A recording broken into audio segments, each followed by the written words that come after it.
आप देख रहे हैं केकेडी न्यूज। नमस्कार, केकेडी न्यूज में आपका स्वागत है। मैं हूं आपके साथ नम्रता शर्मा। ये नजर डालते हैं खबरों पर। भागवत कथा में श्री कृष्ण रुक्मणी विवाह 24 गुरुओं की कथा का किया वर्णन। शोभा यात्रा के साथ श्रीमद् भागवत कथा का हुआ समापन। भोपाल माहेश्वरी समाज पूर्वांचल की ओर से यशोदा गार्डन में आयोजित श्रीमद् भागवत कथा के आज 7वें दिन पर व्यासपीठ से पंडित आचार्य नंदकिशोर आसोपा ने रुक्मणी विवाह 24 गुरुओं की कथा का वर्णन किया। कथावाचक ने कहा कि गोपियों ने भगवान श्री कृष्ण से उन्हें पति रूप में पाने की इच्छा प्रकट की। भगवान श्री कृष्ण ने गोपियों की इस कामना को पूरा करने का वचन दिया। अपने वचन को पूरा करने के लिए भगवान ने महारास का आयोजन किया। इसके लिए शरद पूर्णिमा की रात को यमुना तट पर गोपियों को मिलने के लिए कहा गया। सभी गोपियां सज धज कर नियत समय पर यमुना तट पर पहुंच गईं। कृष्ण की बांसुरी की धुन सुनकर सभी गोपियां अपनी सुध बुध खोकर कृष्ण के पास पहुंच गईं। उन सभी गोपियों के मन में कृष्ण के नजदीक आ जाने, उनसे प्रेम करने का भाव तो जागा, लेकिन यह पूरी तरह वासना रहित था। इसके बाद भगवान ने रास आरंभ किया। माना जाता है कि वृंदावन स्थित निधिवन ही वह स्थान है जहां श्री कृष्ण ने महारास रचाया था। यहाँ भगवान ने एक अद्भुत लीला दिखाई दी। जितनी गोपियां उतने ही श्री कृष्ण के प्रतिरूप प्रकट हो गए। सभी गोपियों को उनका कृष्ण मिल गया और दिव्य नृत्य व प्रेमानंद शुरू हुआ। रुक्मणी विवाह का वर्णन करते हुए कहा कि भगवान श्री कृष्ण ने सभी राजाओं को हराकर विदर्भ की राजकुमारी रुक्मणी को द्वारका में लाकर उनका विधि पूर्वक पाणी ग्रहण किया। मौके पर आयोजक मंडली की ओर से आकर्षक वेशभूषा में श्री कृष्ण व रुक्मणी विवाह की झांकी प्रस्तुत कर विवाह संस्कार की रस्मों का पूरा किया। भगवान दत्तात्रेय ने 24 गुरु बनाए। वे कहते थे कि जिस किसी से भी जितना सीखने को मिले, हमें अवश्य ही उन्हें सीखने का प्रयत्न अवश्य करना चाहिए। उनके 24 गुरुओं में कबूतर, पृथ्वी, सूर्य, पिंगला, वायु, मृग, समुद्र, पतंगा, हाथी, आकाश, जल, मधुमक्खी, मछली, बालक, कुरर पक्षी, अग्नि, चंद्रमा, कुमारी कन्या, सर्प, तीर बनाने वाले, मकड़ी, भृंगी, अजगर, भ्रमर आदि के बारे में बताया।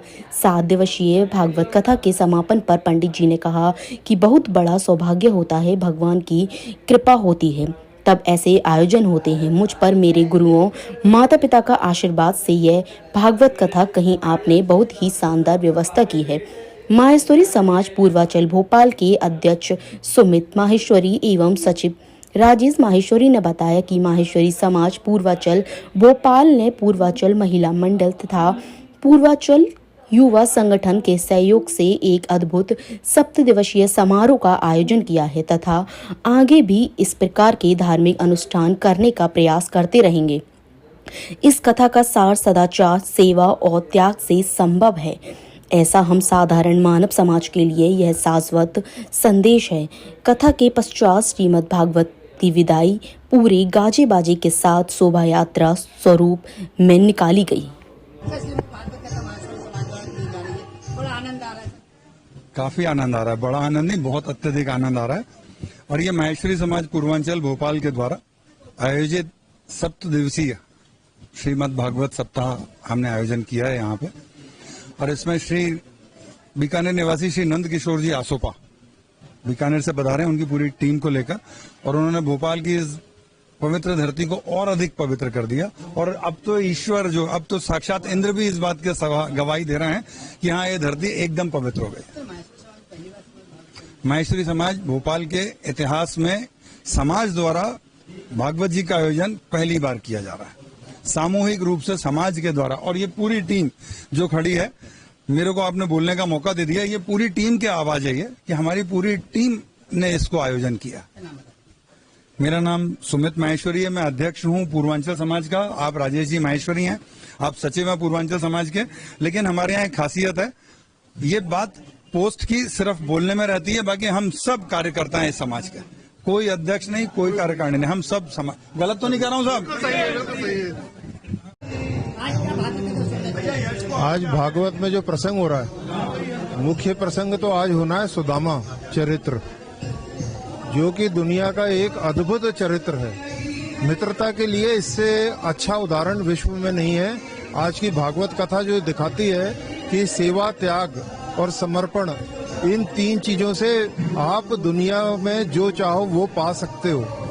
यही उद्देश्य है और हम भी चाहते हैं हमारी संस्कृति, हमारी विरासत, हमारे धर्म ग्रंथ, उनको लोग सुने, पढ़ें, समझें। इसी के लिए इस कथा का आयोजन किया गया है। पितृपक्ष के अंदर में पुनः मैं दोबारा आपसे बोल रहा हूँ कि जितनी दिवंगत आत्माएं हैं उनकी स्मृति में आयोजन किया गया है। बच्चों में भी हमारे संस्कार ट्रांसफर हो, बच्चों में भी ये बात की जागृति आए, उस उद्देश्य का भी ये पूर्ति करती है हमारी श्रीमद् भागवत कथा। मेरा शिशिर माहेश्वरी और मैं प्रदेश उपाध्यक्ष संभागी अखिल भारतीय कार्यकारी मंडल सदस्य। तरह से होते रहना चाहिए। हमारा सनातन धर्म आज इन कथाओं की वजह से ही जिंदा है और इससे आने वाली जो जनरेशन है, आने वाली पीढ़ियों को बस इसी से संस्कार मिलेंगे, क्योंकि आजकल संस्कार तो गुम हो गए हैं, ना माँ बाप दे पा रहे हैं ना कुछ भी। कम से कम इन कथाओं के जरिए लोग जुड़े हैं और इसी से आगे आने जनरेशन जुड़ेगी। आज हम पितरों की शांति के लिए, उनकी आत्माओं की शांति के लिए आज हमने ये माहेश्वरी समाज की तरफ से कथा का आयोजन किया है और यहाँ पे सभी धर्म के लोग उपस्थित हैं और सब खूब कथा का आनंद ले रहे हैं और ऐसे मैं भोपाल माहेश्वरी महिला मंडल की पूर्वांचल की सचिव मिनी गांधी बोल रही हूँ। ये जो हमारे यहाँ भागवत कथा का आयोजन पूरे पूर्वांचल समाज ने कराया है, बहुत ही आनंदमय और रसमय है और इसमें छोटे छोटे बच्चों को भी हम लोग कोशिश कर रहे हैं कि सब अपने बच्चों को लेके आएं, जिसमें उनमें संस्कार पड़े, वो भी देखें, हमारे सनातन धर्म की ओर मुड़े। यही इस कथा का सार है। और पूर्वजों के लिए ये श्राद्ध पक्ष चल रहे हैं जैसा कि सबको पता है, तो अपने पूर्वज दिवंगत आत्माओं के लिए, उनकी शांति के लिए ये भागवत कथा का आयोजन किया जा रहा है। सुषमा केला, प्रचार प्रसार मंत्री पूर्वांचल महिला मंडल।